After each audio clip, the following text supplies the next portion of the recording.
السلام عليكم ورحمة الله يا أحلى متتبعين.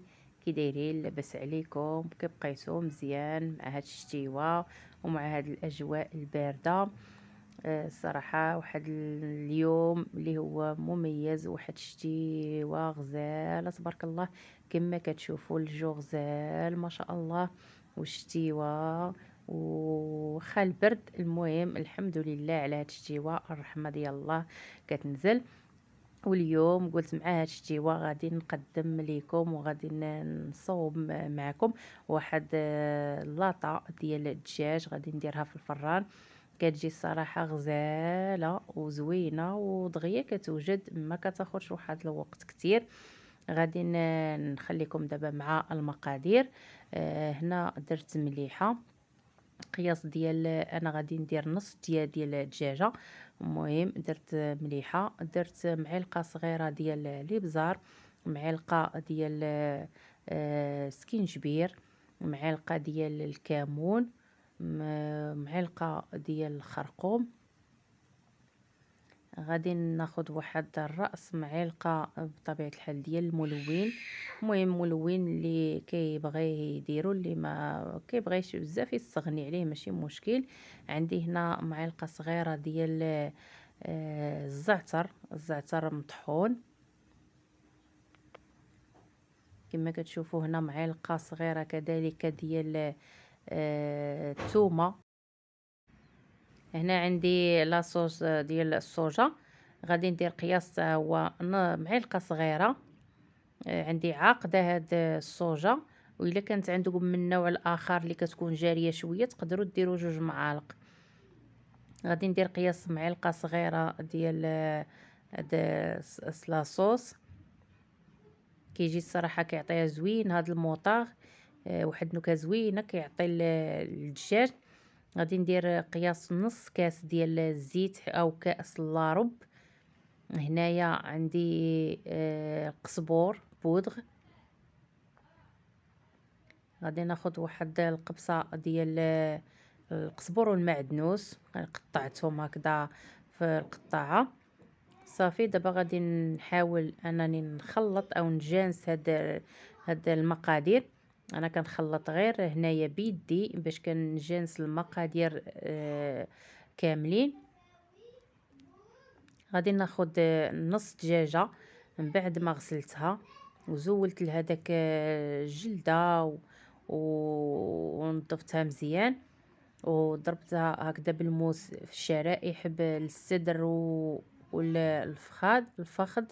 يعني كنضربو هكذا بالموس باش كتدخل داك التوابل كتدخل في الدجاج وكتعطيه واحد النكهه اللي هي زوينه ورائعه بزاف.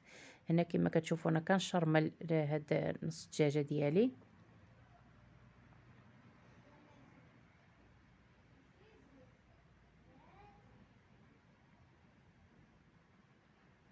صافي هنا من بعد ما غادي نشرملها غادي نحطها جانبا، وغادي نمشي نجيب معكم تشوفوا الخضره اللي غادي نرافق في هذا الدجاج.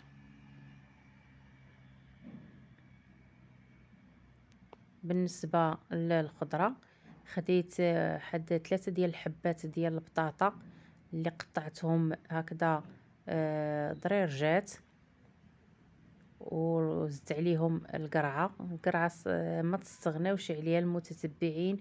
والله القسم الا كتعطي واحد النكهه الا واحد المذاق اللي هو زوين بزاف. هذا الطاجين هذا كنت انا درتها مره بلا القرعه، الصراحه ما جاتش بحال كما وليت استعملت هاد الطواجن بالقرعه. درت القرعه، كانت عندي قرعه كبيره، حاولت انني نقطعها في النص باش ما تجيش داك الدائره تجي كبيره بزاف.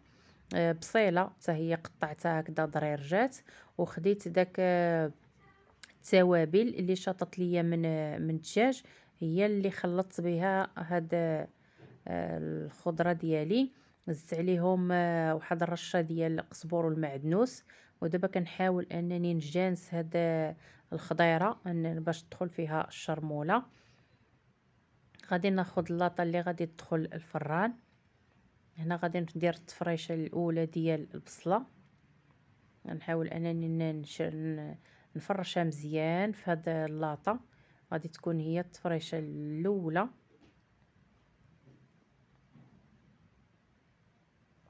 من بعد غادي نجيب الخضر ديالي وغادي نبقى نستفها هنايا في اللاطه. ديك البطاطا والقريعه غادي نحاول نستفها كامله في اللاطه، خصوصا هاد الفتره هذه ديال البرد. الصراحه ما كيحتاجوا غير الطويجنات وباش الانسان كيدفى شويه، خصوصا الطويجنات هكذا اللي كيدخلوا الفران، او الطويجنات ديال البوطه.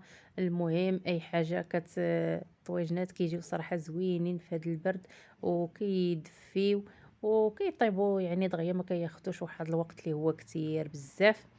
والخضره يعني الاطفال اللي ما كياكلوش هكا الخضره في الطاجين، يعني ملي كتصوبي في الخضيره في الطاجين كتعطي واحد اللمعه، واحد كما كيقولوا اتونسيون للوليدات كيبداو ياكلوا الخضره.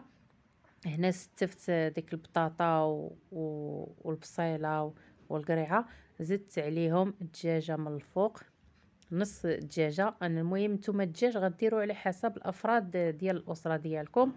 كنتو تبارك الله وليدات كانين هذا وبزاف، غادي ديروا دجاجه. كانوا غير قلالين، نص دجاجه راها كافيه تبارك الله. مع الدجاجه هذه راها كبيره ديال 3 كيلو شويه، قسمتها في النص. درت هنايا دابا كنستف الخضيره. من بعد ما استفتها صافي غادي ناخذ واحد المزيوده بطبيعه الحال اختياريه اللي كيحب الحار.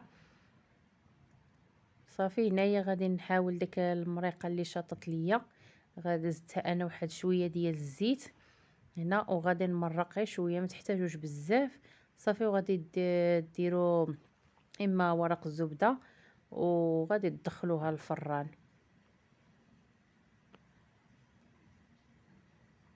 ودابا كما كتشوفوا هذا الطويجن هو طاب من بعد ما درته في الفران. وبصحة والراحة، وكنتمنى تجربوه.